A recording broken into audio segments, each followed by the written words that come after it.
So my mother was in sales, so that's where I got it. And I remember I was like in ninth grade, and they get, what do you want to do when you grow up? I'm like, I want to be in sales. She's like, well, what do you want to sell? I don't care. I just wanted to be in sales because my mother was.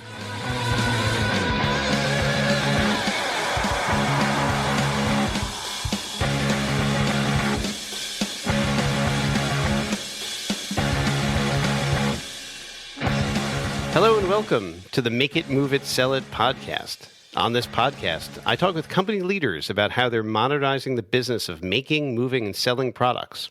And of course, having fun along the way. I'm your host, Adam Honig, the CEO of Spiro.ai. We make amazing AI software for companies in the supply chain.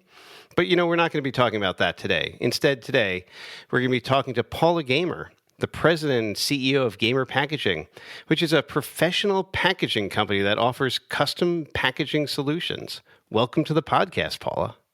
Well, thank you, Adam. Thank you for having me. Yeah, it's super exciting. Professional packaging company, tell us a little bit more about Gamer Packaging, what you guys actually do. So the business was started 37 years ago by my father-in-law, and we are in consumer packaged goods packaging. So any product that you'd see in a Target or a grocery store or a liquor store, any package, that is something that we could provide. And we source the manufacturers, we oversee the production and the shipment of the packaging to the consumer packaged goods manufacturing sites. Gotcha. So can you tell us some of the brands that you do this work with? So some of our longest customers and largest are, for example, Hormel Foods. We do everything from bacon bits to big jars for pig's feet. We do a lot of private label manufacturers. So Giovanni Foods, for example, in the Northeast, may sell some product with their name on it, but it could also be selling a product with Mama's pasta sauce on it. So who knows who the actual end label might actually be. Another fun one we're doing that's relatively new is Hume, Hume, and they're a all over deodorant and body spray. So they're kind of a fun up and coming customer. So, and our oldest customer is Watkins. Actually was our first customer, and they do spices and vanilla extracts, that kind of thing. Gotcha. And so, when a company comes to you and they're like, hey, we obviously have this product, we need to package it. How do you engage with them and understand like what the goal of the packaging is? How does that work?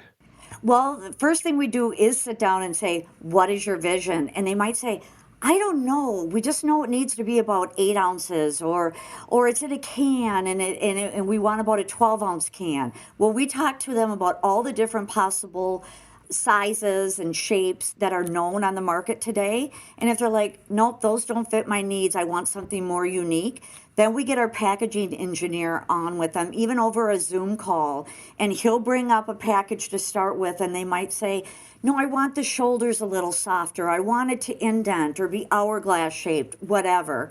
And our engineer will draw it right in front of them, and we'll create their packaging. So we have had people come to us literally with just a drawing on a napkin and saying, my buddies were at the bar last night, and this is what we envision. And we can get that all the way to a 3D print or a lucite mold. And then we'll go find a manufacturer for them. We'll find out what the minimum order quantities are. We'll get it all priced out and give them the lead times and get it sent to them. Wow, that's super cool. And so, I always wondered about this. Do companies optimize on, obviously they're looking to contain products and food. They don't want it to spoil and stuff like that, but they want it to sell. So are they looking for like a unique or differentiation on the shelf? Is that a big part of the requirements that you get? Of course, yes. I mean, we need to help them differentiate themselves on the shelf. Now, to keep price points down, they may go with a standard food grade 8-ounce jar, but then it's the graphics or the labeling, or maybe it's embossing their name on the glass, or putting, something on the top of the lid, embossing or their graphics, anything to get them to stand out.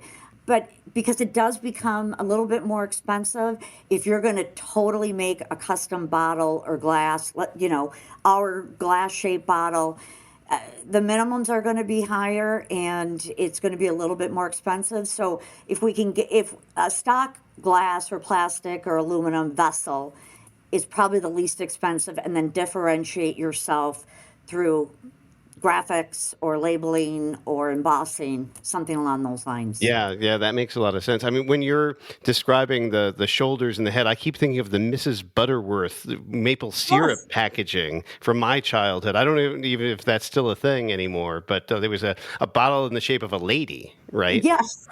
So obviously that was probably a custom bottle.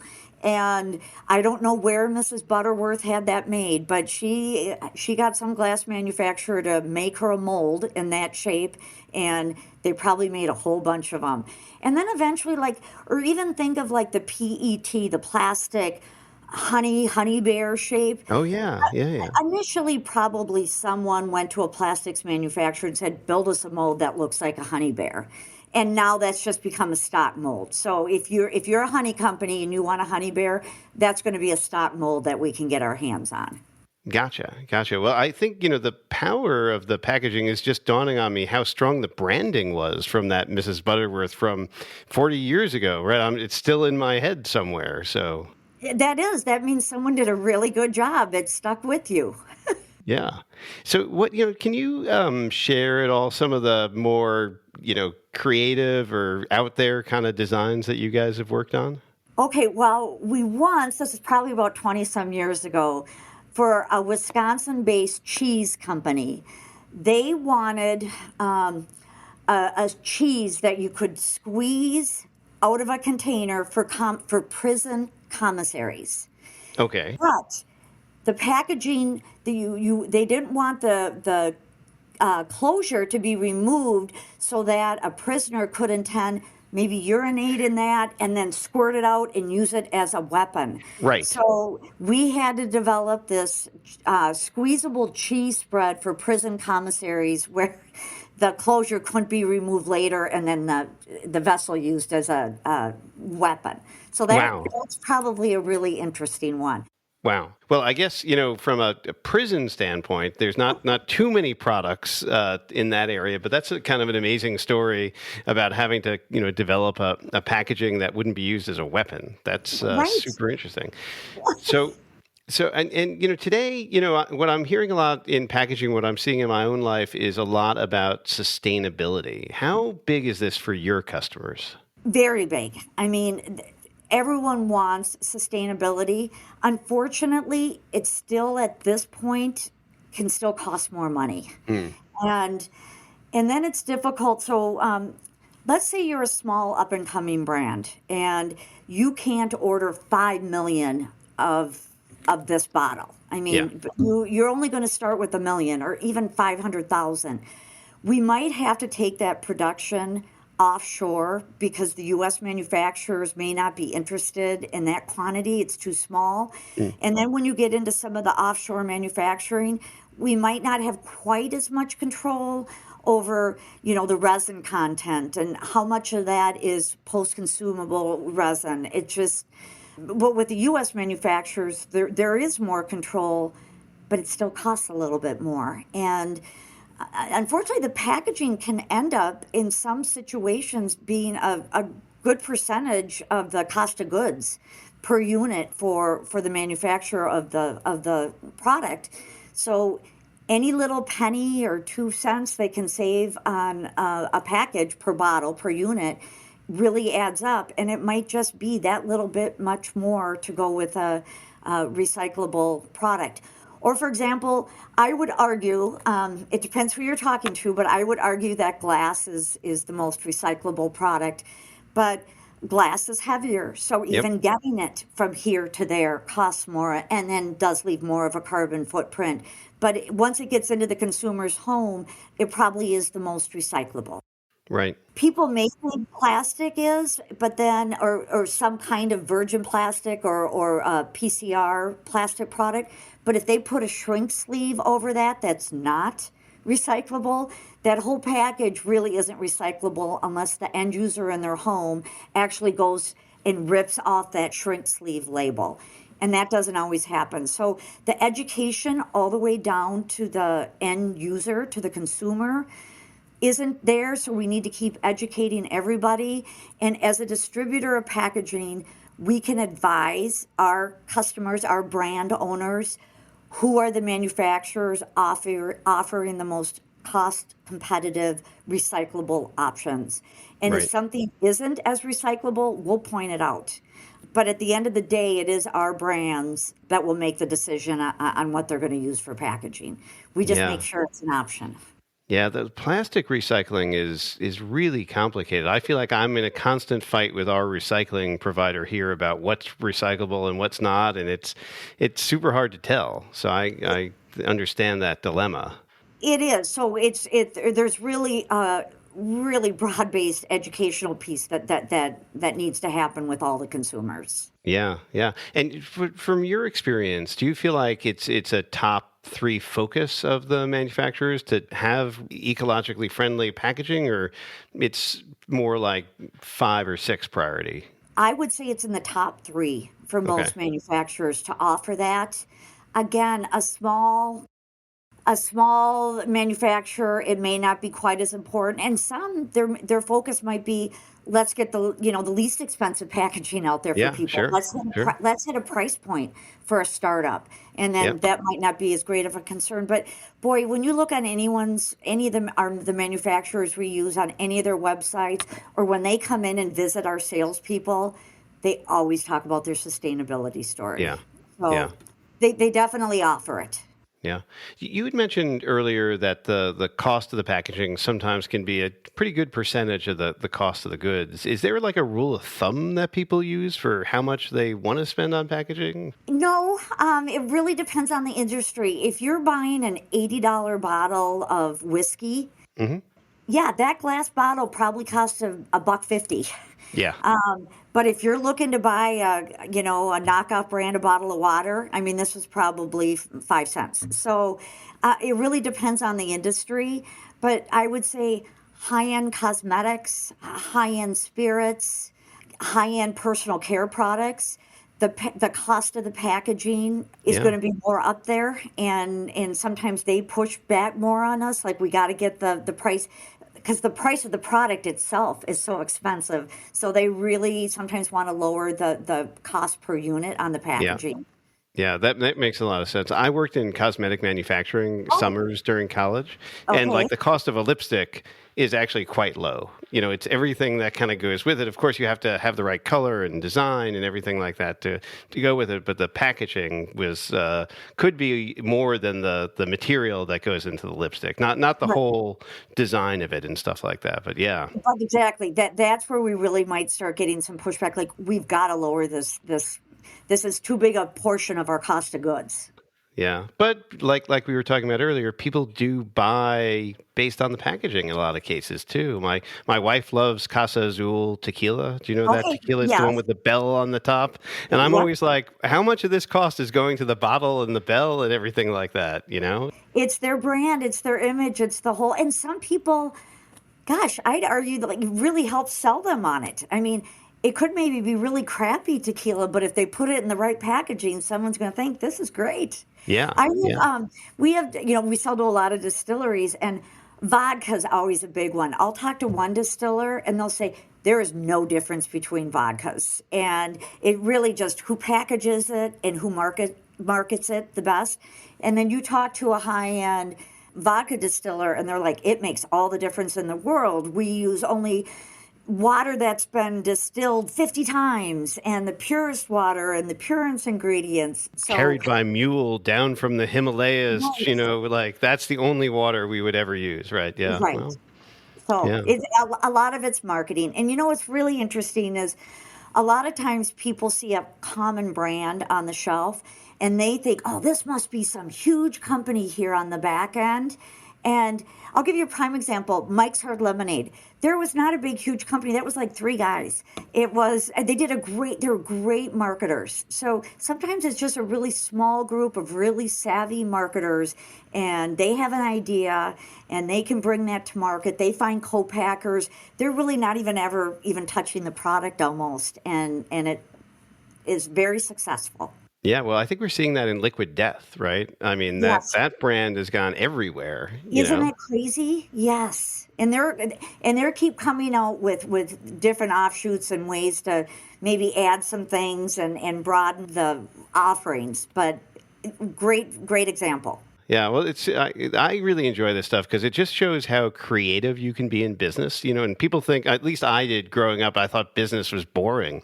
But look at all the fun stuff that's going on Right. here, you know? Well, let's shift gears for a minute. I want to talk a little bit about your role as the CEO and the leader of the organization. And you know, one of the things I like to ask people is, how do you think about your role as the leader of the organization and where you should put your focus? Well, we're a family-owned industry, so that makes us a little different. So, as a family-owned company, I see my job as president and CEO to make sure that this company is financially viable and solid. And we have 75 employees, and I want to make sure every single one of them has a job and a job that pays well.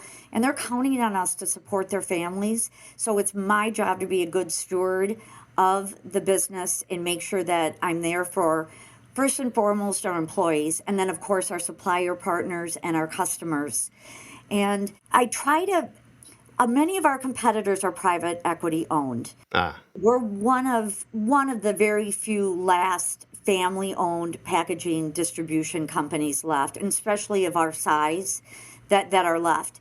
And I think it's important because there is a space for us as a family owned business. Our secret sauce is that we make decisions, maybe not for what's best financially right this second, but we can see, you know what? If we can make this work right now, maybe we're not going to make us enough margin right now, but we can see that this growing and building into something, then we'll do that. We're a PE firm. They're just going to take what are the bottom line numbers right now today? What's the return today? And are we overstaffed by a couple? We'll just lay them off.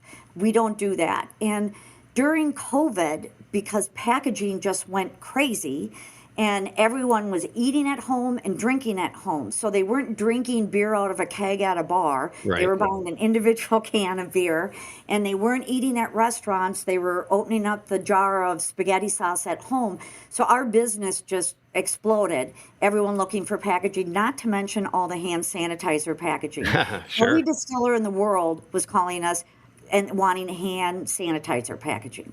So at any rate, so we had to build up. We had to add some, a few headcount just to deal with what was going on in the market.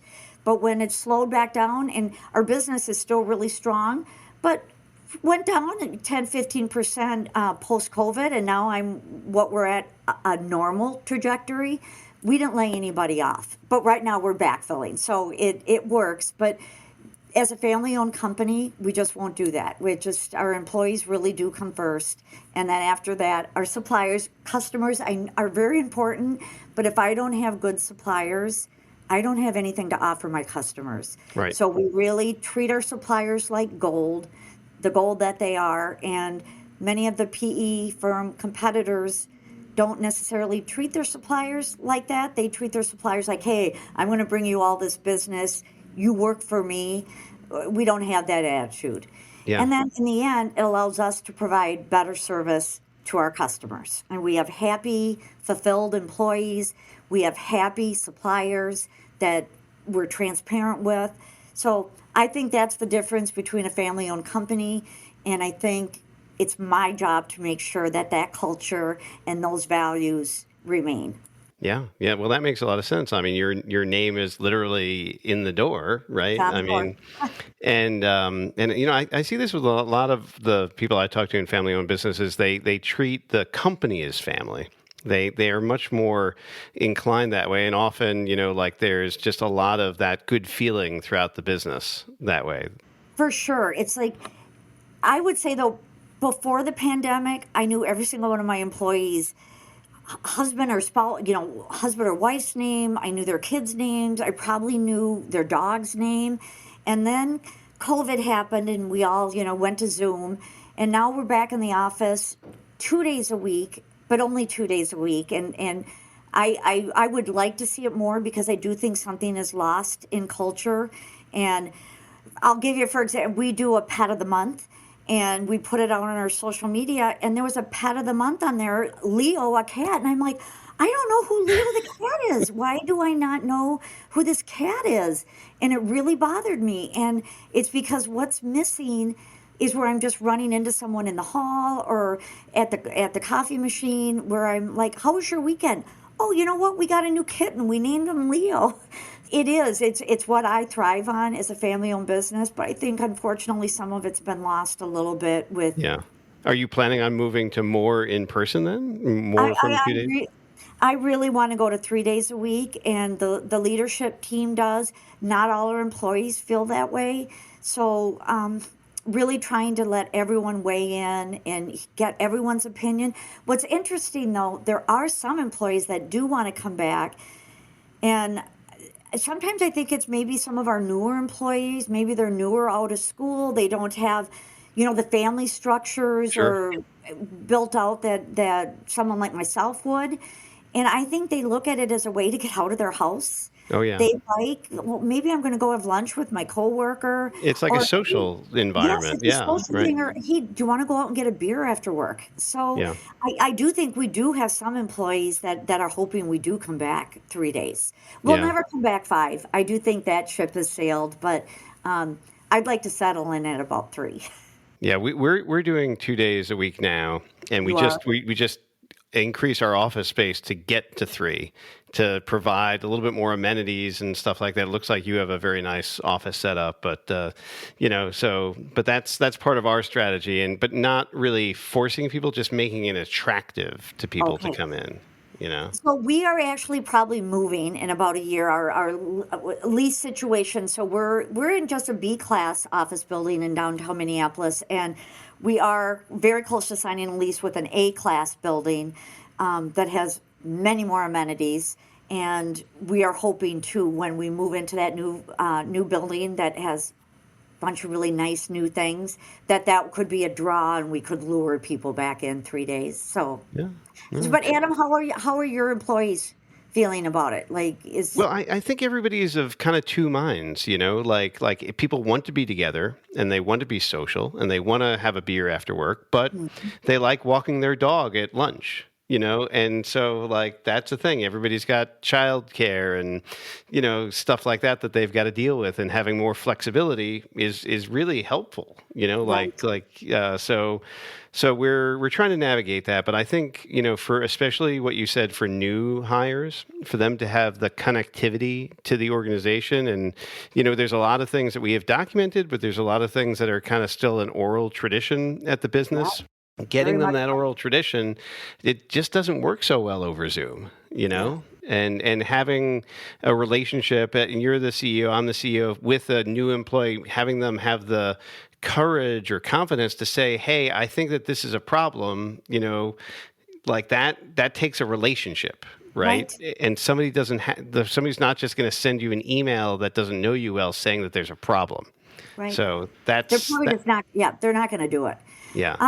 I'll tell you one other thing too is I said let's do core business hours too. So if it's more convenient for you to maybe walk your dog in the morning before you come in, and then you're going to get your three kids ready and drop them off at school, and boy, it just would make your life so much easier if you just got in at 9:30 or 10 o'clock in the morning. I don't care. So on the 2 days we're in, Tuesday, Wednesday, I'm like, just try to be in core business hours. If everyone was in from 10 to 3, so we knew everyone, that's when you were going to catch people in the office. And then you can leave at 3 o'clock and go to your kid's soccer game or whatever. I don't care. Now that might mean you need to get back online after dinner at seven Sure. o'clock for an hour or something. I don't care, but I just think core business hours is another way of trying to alleviate some of the pressures around coming back into the office. Yeah. Yeah. I think that's a really good strategy too. So there's another topic I wanted to talk about for a minute, which is women in sales. And I know that this is something that you have a lot of passion about, Paula. And I know you started your career in sales. And Mhm. so I imagine that's kind of why. But why do you feel like there should be like extra support and focus on that? Because I still think we're just women. I say we're just still not quite there, and it's still not quite a level playing field. So my mother was in sales, so that's where I got it. And I remember I was like in ninth grade, and they get, what do you want to do when you grow up? I'm like, I want to be in sales. It's like, well, what do you want to sell? I don't care. I just wanted to be in sales because my mother was, and she was very successful and was primary breadwinner for many, many years. And there was six of us kids. So the fact that she held down this great career with six kids, always thought was really cool. So, and then she was always very supportive of me. But so then I had my own career in sales. I sold computers. And then I met my husband and married into this family business. And then we had a couple of kids. And I'm like, boy, this traveling is really tough. I had a large territory. So I was traveling, on a plane a lot, like cross country. And finally, I just said, I can't do this anymore. So I left the workforce and I stayed home to raise my kids. And I just went crazy because it just, I like to think I'm a good mother, but it just, I don't know if It's that was my hard. intention. It's It's I'll hard. tell you, having kids is harder than work a lot of the time. It Yes. is, it's really hard. I'd like to think I've been a better mother of adult children. I did have a psychologist once tell me, you can't be a good mother at every stage of their life. You can't be a good mother with an infant and a 4-year-old and a teenager and an adult. You're probably going to be better in one phase or another. So maybe mine wasn't small children, but at any rate, I was able to come back into the workforce because I was married into this family business and basically was almost like a pseudo board member. I was still involved in the background. So I had this great luxury of being able to step into a career and immediately be able to start, producing and giving back. And just most women don't have that luxury. If they leave the workforce to raise their kids, even for 5 years, 10 years, you're in IT. It's just like, imagine if someone left the workforce for 5 years, what happens in Oh, your right. industry? Yeah. It's It's completely different. Yes. it's completely different. But the hope would be that employers like you would realize if someone was smart enough and had the wherewithal and the work ethic and they learned it the first time, you know what? You may need to bring them back up to speed, but they're going to be able to get it and they're going to be able to do it. And I think we need to be kind with our salespeople, whether it be, man or woman. People are trying to raise families, and we're a family owned business. So if someone's like, gosh, I'm scheduled to go work this trade show for Gamer 3 days, week after next, but you know what? That's my kid's graduation and this. I'm like, no, don't worry about it. We'll find someone else to go. I mean, and then I'm like, hey, someone raise your hand. Anyone want to go do this? And there's probably an employee that's single, in sales, single, and gosh, going to Vegas for 3 days sounds like a blast to me. I'll go. So just working with our parents, male or Hmm. female, Hmm. and allowing them to stay in the workforce and giving them what they need so they can do both family and work. Because Yeah. people have so much to offer. But I will go back to and Adam, no offense to you or any of the males out there that might hear this. So my mother, I once asked her, "Gosh, Mom, why are you doing so well?" After she had just won a trip again somewhere, and she's like, "Well, if I make a sale, the first thing I ask myself is where's the next one coming from?" And I've seen some of my male counterparts. I just made a sale. Let's go out and have a beer and celebrate. So she always said that women immediately go after and look for the next sale, where she thought men like to go out and have a beer first and then start looking for the next one. Well, it wouldn't be very politically of me to correct that there are differences between men and women, but let's just say there might be There that might way. be. Yes, there So, might be. But it's super interesting, Paula, because like a lot of people have come on the podcast, and we've talked a lot about the labor market and the desire to hire people and how difficult it is. But I don't think anybody has ever really kind of singled out this kind of back to work, post-child area. And I just wonder how much people are missing out by not, having programs or specifically looking for re-entry, women who are ready to re-entry the workforce in that way. I don't think anyone is looking at it. And I'm specifically like, if people apply, if someone has a 4 or 5 year gap on their resume, I mean, I've had other managers say, oh, where were they for 4 or 5 years, and just want to push the resume off. And I'm like, no, otherwise this person looks pretty good. Let's see what the explanation for that was. And a lot of times it is, I left the workforce to raise children. And I try not to let that to cloud our vision. Now, not every manager may feel that way, but I would encourage all employers to find out why they left the workforce for a period of time and see if you can't figure out a way to get them back in. Yeah, I think that's really good advice. And like we were talking about, they were probably doing a harder job than whatever else it is that we're needing them to be doing.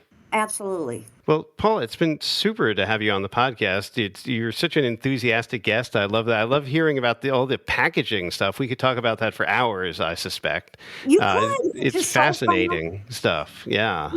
There's nothing more fun. It is so fun to walk into, Target or a liquor store and say, we did that can, we did that. It's just, and sometimes you can look on the bottom and see our G logo. It's just fun.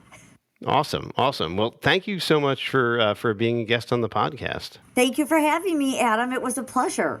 Yeah. And so a reminder for all of our listeners, you can find every episode of the Make It, Move It, Sell It podcast at Spiro.ai/podcast. And I don't know, Paula, what do you think? Should people give us like a good review for this episode? Give us a thumbs up. Thumbs up. We definitely want a 5-star review from all of our listeners, just for Paula, not for me. But hey, everybody, thanks for tuning in. And we look forward to the next episode. Thanks, Adam.